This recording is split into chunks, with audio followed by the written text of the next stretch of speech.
o extermínio de Norman começa no episódio mais épico de The Promised Neverland da segunda temporada. Emma e Ray encontram Sonju e música. Será que eles vão conseguir chegar a tempo? The Promised Neverland, episódio número 8. E aí galera do canal do Mano Joe, como vocês estão? Espero que todos estejam muito bem. Antes de mais nada, o link do episódio tá aqui embaixo e também tem o Discord do canal caso você queira trocar uma ideia sobre The Promised Neverland, tá? E bom, começando, primeira coisa, gente, eu tive que me estabilizar pra poder falar aqui junto com vocês, porque, sério, foi o episódio mais épico de The Promised Neverland.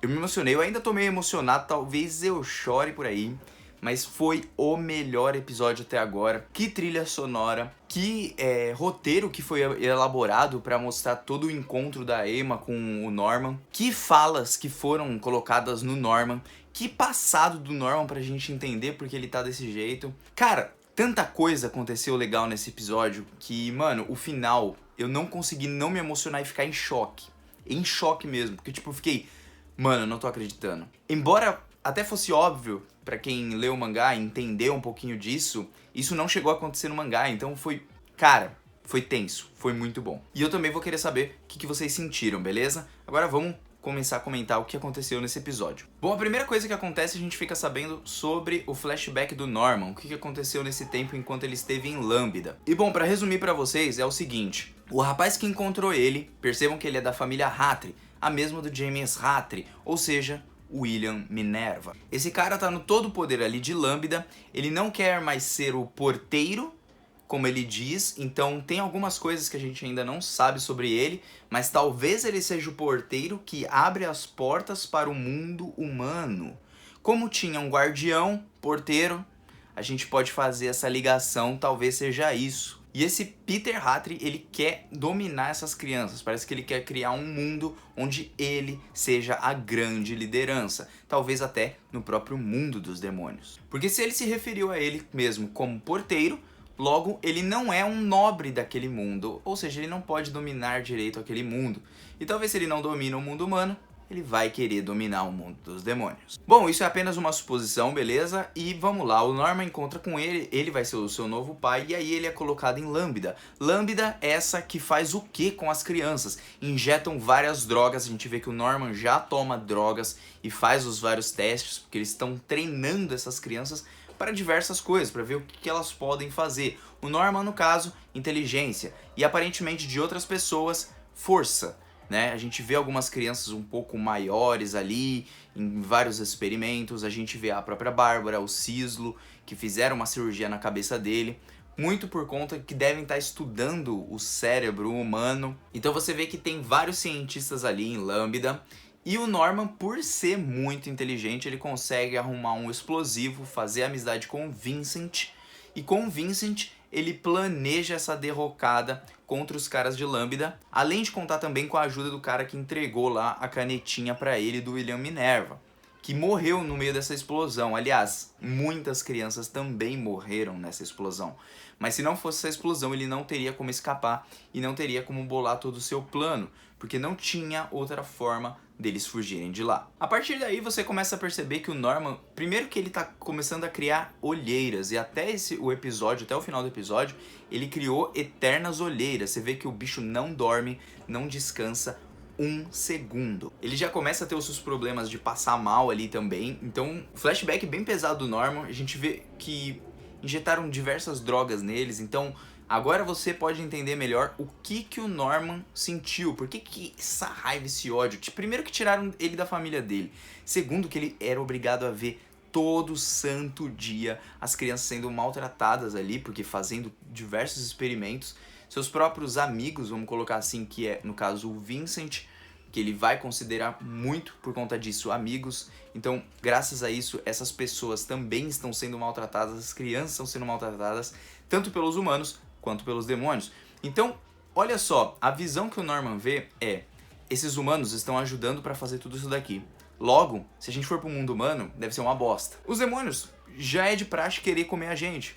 Outra merda. Então, como não dá pra ir pro mundo humano? Porque lá deve ser pior do que aqui, ou como que vai ser, não sei. E aqui no Mundo dos Demônios é ruim, mas se a gente erradicar todos eles e salvar todas as crianças, a gente pode criar um mundo novo, é o meio mais seguro. Então é essa a intenção do Norman, e ele não liga se ele vai trair a Emma ou qualquer coisa desse tipo, se ele é um demônio, se ele é um deus pra Emma. Ele vai fazer isso pelo bem das crianças porque a vida dele já tem os dias contados. O Norman vai morrer. E ele quer fazer isso tudo antes que ele morra, porque é o único jeito dele conseguir fazer alguma coisa, porque se depois ele morrer, ninguém vai dar esse plano adiante.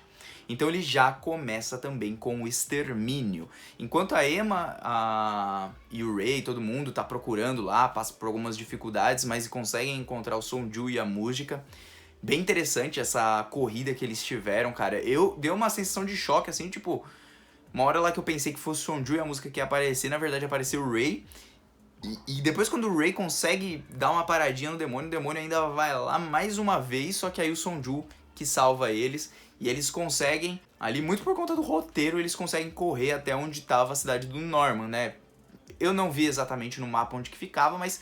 foi muito rápido para eles chegarem. Bom, a partir do que o Norman salvou essas crianças que estavam lá também, como o Vincent, o Cecil, a Bárbara, o Zeze, ele salvou essas crianças, começou a explodir outras fazendas, começou a criar outros locais para poder salvar todo mundo. Então o Norman, ele parte direto pro seu plano, começa a destruir tudo, e é aí que o episódio começa a empolgar. Porque quando a Emma e o Ray eles percebem que o Norman explodiu lá e já começou o seu plano, eles partem correndo com tudo e já avisam a música, ó, música, isso daqui, mano, vamos correndo, pá, não sei o que, tal. E enquanto eles vão correndo, a gente vê que os demônios, por causa da droga que o Norman criou, vão se degenerando e comendo um ao outro ali numa carnificina muito louca, e as criancinhas demônios, cara, começam a dar uma dó.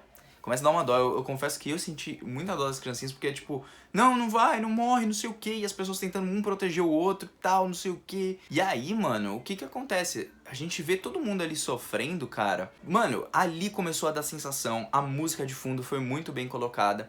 Todas as cenas como se encaixaram pra mostrar que o Norman, ele tava fazendo aquilo, mas ele meio que não queria fazer aquilo. Ele tá hesitando principalmente porque...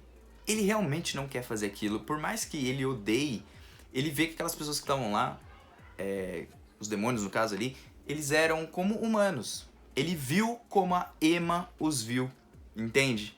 Então a partir disso ele começa a falar, pô mano, o que eu tô fazendo, cara? Eu tô, tipo, da mesma forma que comem a gente e tal, eu tô aqui matando todo mundo de graça. Mas mesmo assim ele fala que não vai hesitar, então ele vai lá pra cima, ele vai cortar até a criancinha, mas aí o vovô dessa criancinha protege. O vovô deu o nome pra criancinha de Emma.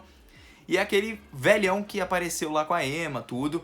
E olha que detalhe, por que esse vovô, ele não percebeu que as crianças, elas eram as crianças? Na verdade, não é que ele não percebeu. Ele percebeu, mas ele não come as crianças. Então ele deixou que elas ficassem livres. Porque ele tem o sangue da música. E quem tem o sangue da música, provavelmente são as pessoas que, vamos falar assim, que pela religião lá do Sonju e dela, de não comer humanos, adotou essa prática. Então logo é por isso que ele não tem feito isso. Aí ele pega, dá o sangue pra criancinha, a criancinha consegue sobreviver às explosões ali do gás que o Norman criou. Os outros amigos dele lá, o Cecil, o Vincent, todo mundo, eles parece que foram matar todos os demônios que ficassem vivos no meio da cidade. E aí, numa trilha épica, o Norman vai lá, vai esfaquear o vovô e vai falar assim, não vou hesitar e tal. E aí, a Emma chama ele. Quando a Emma chamou ele, eu fiquei tipo, mano... E aí ele começou a chorar, velho. Mano, cara, foi emocionante demais, cara. Eu não sei nem explicar por que eu me emocionei. Eu só sei que eu me emocionei e fiquei em choque.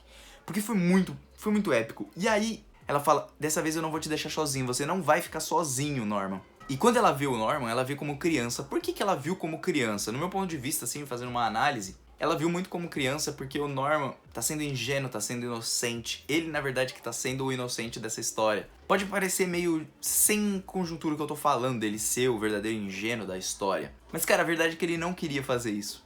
Pelo menos agora ele descobriu que ele realmente não queria fazer isso. Porque quando você vê o outro lado, você não pode ver só um lado. Você não pode ver só os lados dos demônios que estão lá do lado do pessoal de Lambda, dessas coisas. Eles têm outras comunidades e tudo. Então, por isso, o Norman começou a perceber isso. Que eles também tinham uma família.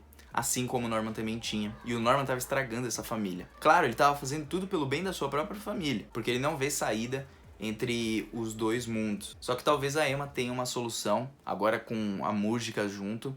E que o Sonju ali, não sei, né, velho? que será que o Sonju pode fazer? Porque o Sonju ainda é meio, sei lá, ainda sou meio desconfiado.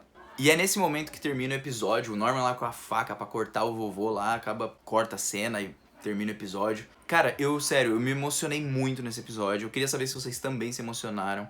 Eu gostei muito do contraste que eles fizeram. Eu acho que isso foi muito bom porque isso ajuda muitas pessoas que, por exemplo, que podem vir a concordar, vão continuar concordando com o Norman, falando, não, tem que matar todo mundo mesmo e tudo mais. Cara, eu mesmo, particularmente, eu tô falando, cara, eu também concordo com o lado do Norman, assim, tipo, é impossível viver aquele mundo utópico da Emma e tal. Embora The Promised Neverland é um mangá, é um anime, tipo, não é a vida real. Então na vida real seria bem diferente. Mesmo assim, cara, é pra você ver como que as coisas, as pessoas são diferentes e a gente ter empatia, entender a outra pessoa. E num momento de crise, no momento que você vê realmente ali as similaridades entre um e outro, que aí você consegue parar e pensar, putz, o Norman tá fazendo uma coisa errada mesmo. E ele mesmo percebe esse erro. Ele só não quer hesitar, porque ele não pode hesitar. Mas ele não quer fazer aquilo na realidade, gente. E, poxa, mano, o episódio ele soube jogar muito esse contraste, sabe, pra mim.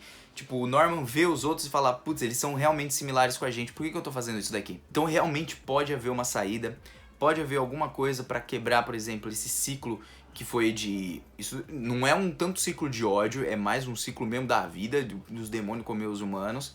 Mas só que, lembrando, mais uma vez, os demônios não precisam comer só os humanos. Com o sangue da música, todos os demônios podem comer outras comidas sem se degenerarem.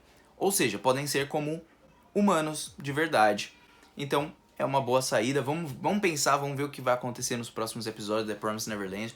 Esse episódio foi incrível, desculpa se eu falei demais, mas queria que vocês comentassem pra mim o que vocês acharam desse episódio. E isso agregou alguma coisa pra vocês? Essa discussão toda, esse caos todo? Cara, eu me emocionei demais, eu confesso pra vocês, gente. Eu tô até gaguejando aqui, gaguejei várias vezes durante o vídeo. E é isso que eu queria falar, gente. Que episódio da Promised Neverland, por isso que eu amo tanto o mangá quanto o anime, cara, eu amo.